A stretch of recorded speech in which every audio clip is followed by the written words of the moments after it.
Okay hi everyone. सो आज हमें HCV का एक क्वेश्चन डिस्कस करना है, that is question number 3. So it says which of the following refer to a spherical mirror does not depend on whether the rays are paraxial or not. Pole, focus, radius of curvature and principal axis. Fine. So देखो, अगर हम बात करते हैं एक spherical mirror की, then spherical mirror बनता कैसे है। आपके पास एक स्फेयर होगा इस तरह से, ये एक कंप्लीट स्फेयर है। इस स्फेयर का जो सेंटर है वो है सी, एंड इस स्फेयर की जो रेडियस है दैट इज आर। नाउ इस कंप्लीट स्फेयर में से हम क्या करते हैं, एक सरफेस को कट करके निकालते हैं, समथिंग लाइक दिस, इस तरह से। Let's say x Y Z है ना, ये एक सरफेस है, ये 3D में होगा, आपको फील करना पड़ेगा। एक्स वाई जेड एक सरफेस है जिसको इस कंप्लीट स्फेयर में से काट के हमने निकाला है।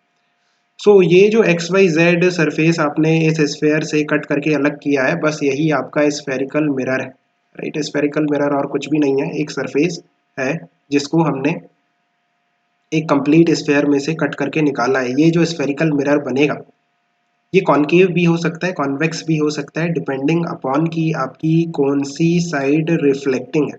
ये चीज़ें आपको ऑलरेडी आती है।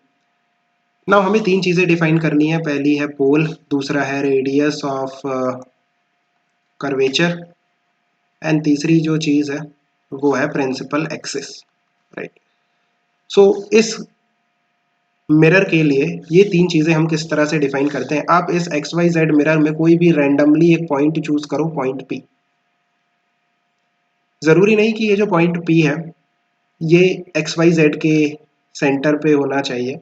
आप रैंडमली कोई भी एक पॉइंट पी चूज कर सकते हो इस मिरर में, एंड पॉइंट पी को पॉइंट सी से ज्वाइन करो, सेंटर से ज्वाइन करो। सो अभी आपका जो पोल है, आपने जो पॉइंट पी चूज किया है मिरर पे, वो आपका पोल है। रेडियस ऑफ कर्वेचर आर है, जो भी रेडियस है इस कंप्लीट स्फेयर की वही रेडियस ऑफ कर्वेचर होगी इस स्फेरिकल मिरर की।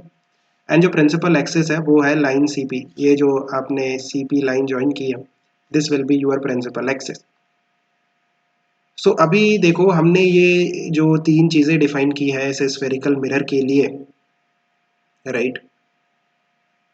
इसमें हमने कहीं भी इंसिडेंट रेज का जिक्र नहीं किया है, सिर्फ ज्योमेट्री के बेसिस पे हमने pole, radius of curvature and principal axis को डिफाइन किया है। इन तीनों चीज़ों का इंसिडेंट रेज से कोई लेना देना नहीं है। आपकी इंसिडेंट रेज पैरेक्सियल है या मार्जिनल है, राइट, उससे कोई लेना देना नहीं है, सिंपली ज्योमेट्री पे डिपेंड करती हैं। अगर हम फोकस की बात करते हैं, देन फोकस किस तरह से डिफाइंड है। फोकस डिपेंड करता है आपके इंसिडेंट रेज पे।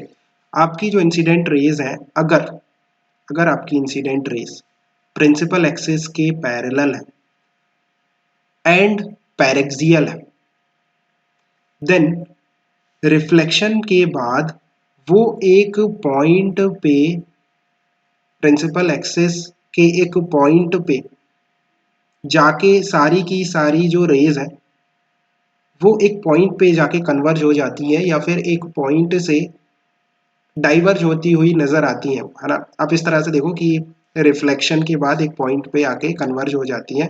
सो वो जो पॉइंट है उसको हम फोकस कहते हैं। सो उसके लिए ज़रूरी है कि आपकी जो रेज है प्रिंसिपल एक्सिस के पैरेलल जो रेज आ रही हैं वो कैसी हैं, पैरेक्सियल है। अगर वो पैरेक्सियल नहीं होंगी तो एक पॉइंट पे सारी जो रेज है वो एक पॉइंट पे आके कन्वर्ज नहीं होंगी। मार्जिनल जो रेज है वो एक पॉइंट पे कन्वर्ज नहीं होती, देन उस केस में फोकस डिफाइन नहीं कर पाते हम।